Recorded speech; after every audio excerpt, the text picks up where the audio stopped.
Hello नमस्कार दोस्तों, स्वागत है आपका आज के मुख्य समाचारों की वीडियो में। जी हां दोस्तों, आपको यहां पर देखने को मिलेंगी सुबह से लेकर शाम तक की तमाम बड़ी खबरें, मुख्य समाचार, ब्रेकिंग न्यूज अपडेट्स के रूप में। तो दोस्तों आपसे रिक्वेस्ट है इस वीडियो को ज्यादा से ज्यादा लाइक और शेयर करें। तो दोस्तों सीधे चलते हैं आज की पहली बड़ी खबर की ओर।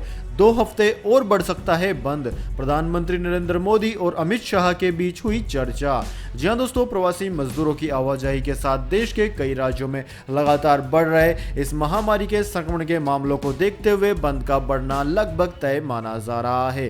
कई राज्य बंद को 2 सप्ताह आगे बढ़ाने के पक्ष में हैं। इसमें ज्यादातर बीजेपी शासित राज्य हैं। गोवा के मुख्यमंत्री प्रमोद सावंत 15 दिन के लिए बंद आगे बढ़ाना चाहते हैं। इन मामलों को लेकर शुक्रवार को गृह मंत्री अमित शाह ने प्रधानमंत्री नरेंद्र मोदी के नई दिल्ली स्थित आवास 7 लोक कल्याण मार्ग जाकर उनसे मुलाकात की। इस दौरान गृह मंत्री अमित शाह ने सभी राज्यों के मुख्यमंत्रियों से मिले सुझावों को प्रधानमंत्री नरेंद्र मोदी के सामने रखा। सूत्रों का कहना है कि राज्यों की मांग पर कुछ अधिक छूट देने के साथ ही बंद 5.0 लागू करने की तैयारी है। यानी कि दोस्तों 2 हफ्ते का बंद और बढ़ने वाला है। इसके बाद दोस्तों रुक करते हैं आज की अगली बड़ी खबर का। अगले महीने से महंगा हो जाएगा गाड़ी चलाना और खाना पकाना, दिल्ली एनसीआर में दाम बढ़ाने की तैयारी में है आईजीएल। जी हां दोस्तों, दिल्ली एनसीआर को महंगाई का झटका लगने वाला है। अगले महीने से दिल्ली एनसीआर में रहने वालों को सीएनजी पीएनजी के लिए ज्यादा जेब ढीली करनी पड़ेगी। सीएनबीसी आवाज को सूत्रों से खबर मिल रही है कि बंद के आर्थिक दबाव झेल रहे आईजीएल ने सीएनजी पीएनजी की कीमतें बढ़ाने का फैसला कर लिया है। वहीं बंद खत्म होने के बाद डिमांड को बूस्ट देने के लिए भी खास रणनीति अपनाई जा रही है। सूत्रों के मुताबिक आर्थिक बदलाव का हवाला देकर दाम बढ़ाने की तैयारी है। इसके बाद दोस्तों रुक करते हैं आज की अगली बड़ी खबर का। भारत चीन विवाद पर डोनाल्ड ट्रंप का बड़ा बयान, कहा प्रधानमंत्री नरेंद्र मोदी का मूड ठीक नहीं है। जी हां दोस्तों, भारत और चीन के बीच जारी गतिरोध पर अमेरिका के राष्ट्रपति डोनाल्ड ट्रंप ने बयान दिया है। उन्होंने कहा है कि भारत और चीन के बीच बड़ा विवाद चल रहा है। 1.4 बिलियन लोगों और बेहद ताकतवर मिलिट्री के बीच ये विवाद है। भारत खुश नहीं है और यह भी संभव है कि चीन भी खुश ना हो। मैंने प्रधानमंत्री मोदी से बात की थी। चीन के साथ जो भी चल रहा है उस पर उनका मूड अच्छा नहीं है।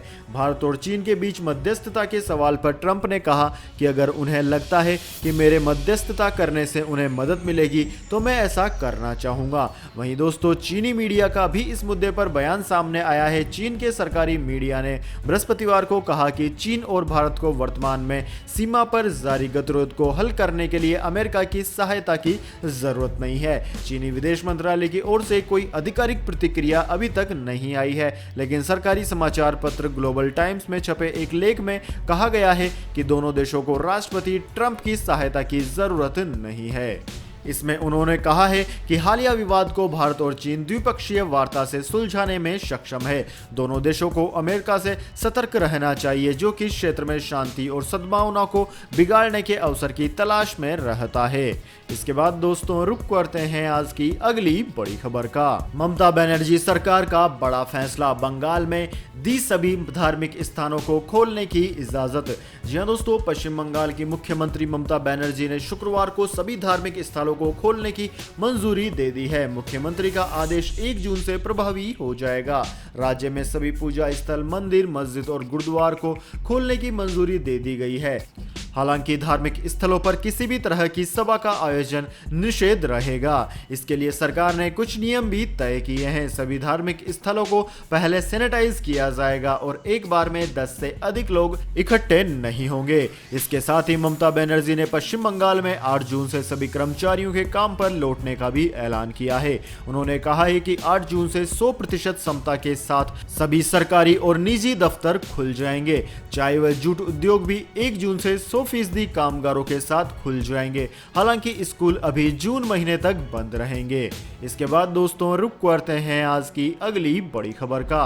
वॉन के साथ इंटरव्यू में बोली वित्त मंत्री, कहा इस महामारी ने अर्थव्यवस्था को पूरी तरह प्रभावित किया।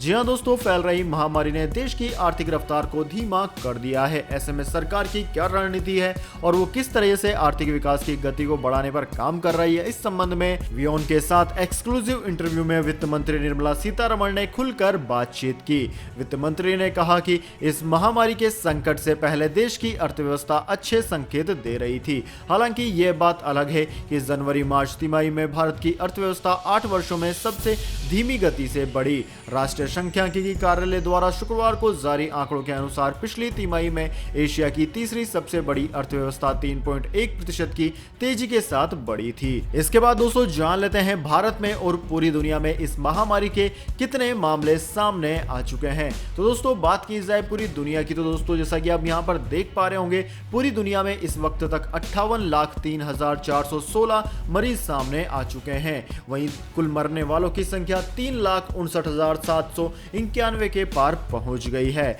दोस्तों इस महामारी से सबसे ज्यादा प्रभावित देश अमेरिका है, जहां पर कुल 17,61,382 मरीज सामने आ चुके हैं, जिनमें से 1,03,027 लोगों की जान भी चली गई है। इसके अलावा दोस्तों Brazil, Russia, United kingdom, Spain, Italy, Germany, Turkey इस बीमारी से सबसे ज्यादा प्रभावित हैं। इसके बाद दोस्तों जान लेते हैं क्या है भारत की स्थिति। लेकिन दोस्तों उससे पहले मेरी आपसे एक छोटी सी रिक्वेस्ट है, अगर दोस्तों आपको अभी तक हमारी न्यूज पसंद आई है तो इसे एक छोटा सा लाइक जरूर दे दें, और अगर आपको पसंद नहीं आई है तो बेशक आप डिसलाइक भी कर सकते हैं, लेकिन दोस्तों लाइक और डिसलाइक करके अपना वोट जरूर दीजिए, क्योंकि दोस्तों यही हमारी मेहनत का फल होता है और इसी से हमें पता चलता है कि आपको हमारी वीडियो पसंद आई है या नहीं। तो दोस्तों जल्दी से जान लेते हैं क्या है भारत की स्थिति। तो दोस्तों भारत में पिछले 24 घंटों के दौरान 7,783 नए मामले सामने आ चुके हैं। इस तरीके से कुल मिलाकर 1,73,140 मरीज भारत में हो गए हैं, जिनमें से 4,975 लोगों की मौत भी हो गई है।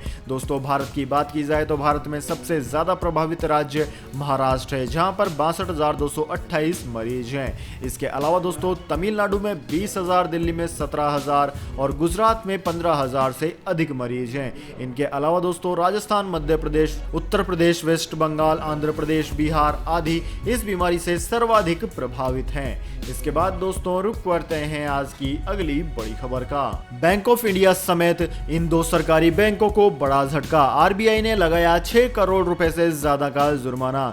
जी हाँ दोस्तों, भारतीय रिजर्व बैंक ने कुछ प्रावधानों का अनुपालन नहीं करने के लिए सार्वजनिक क्षेत्र के बैंक ऑफ इंडिया पर 5 करोड़ रुपए का जुर्माना लगाया है। इसमें गैर निष्पादित आस्तियों से संबंधित प्रावधान भी शामिल है। इसके अलावा केंद्रीय बैंक ने एनपीए नियमों का अनुपालन करने में विफल रहने पर कर्नाटक बैंक पर भी 1.2 करोड़ रुपए का जुर्माना लगाया है। दोस्तों रिजर्व बैंक ने बृहस्पतिवार को बयान में कहा कि उसने केंद्रीय बैंक के निदेशक के कुछ प्रावधानों का अनुपालन नहीं करने के लिए बैंक ऑफ इंडिया पर 5 करोड़ रुपए का जुर्माना लगाया है। इसके बाद दोस्तों रुक करते हैं आज की अगली बड़ी खबर का। बड़ी खुशखबरी, बंद में नौकरी चली गई है तो परेशान होने की नहीं है जरूरत, सरकार दे रही है खास मौका। जी हाँ दोस्तों, नौकरियों को लेकर सरकार के मंत्रालयों में तेज हलचल है। बंद के चलते कई लोगों को अपनी नौकरी गंवानी पड़ी है और जॉब सीकर्स बहुत हैं। ऐसे में श्रम और रोजगार मंत्रालय का कहना है कि बंद के बीच मंत्रालय के नेशनल करियर सर्विस प्रोजेक्ट यानी कि एनसीएस के तहत 76 ऑनलाइन जॉब मेला लगाया जाएगा। आगे और भी मेले लगाए जाएंगे। एनसीएस के तहत अब तक कुल मिलाकर 73 लाख लोगों को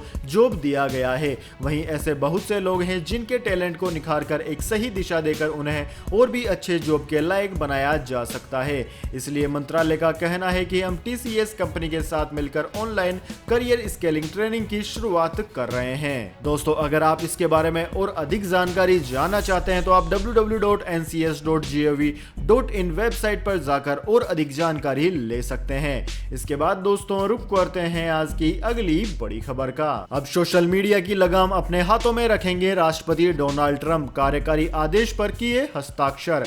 जी हां दोस्तों, अमेरिका के राष्ट्रपति डोनाल्ड ट्रंप ने गुरुवार को सोशल मीडिया कंपनियों पर लगाम लगाने के उद्देश्य से एक कार्यकारी आदेश पर हस्ताक्षर किए हैं। अब सरकार तमाम सोशल मीडिया प्लेटफॉर्म को नियंत्रित कर सकेगी। ओवल ऑफिस से ट्रंप ने कहा कि अमेरिकी इतिहास में बोलने की आजादी पर आए सबसे बड़े खतरे से रक्षा करने के लिए यह कदम उठाया गया है। दोस्तों आपकी जानकारी के लिए बता दें, यह आदेश उस घटना के 2 दिन बाद आया जब ट्विटर ने ट्रंप के के 2 ट्वीट को संभावित रूप से भ्रामक करार दिया था। इसके बाद दोस्तों रुक पड़ते हैं आज की अगली बड़ी खबर का। मौसम समाचार वेदर अपडेट। लू खत्म, बारिश शुरू। इंडियन मेट्रोलॉजी डिपार्टमेंट का अनुमान 31 मई तक जमकर बरसेंगे बदरा।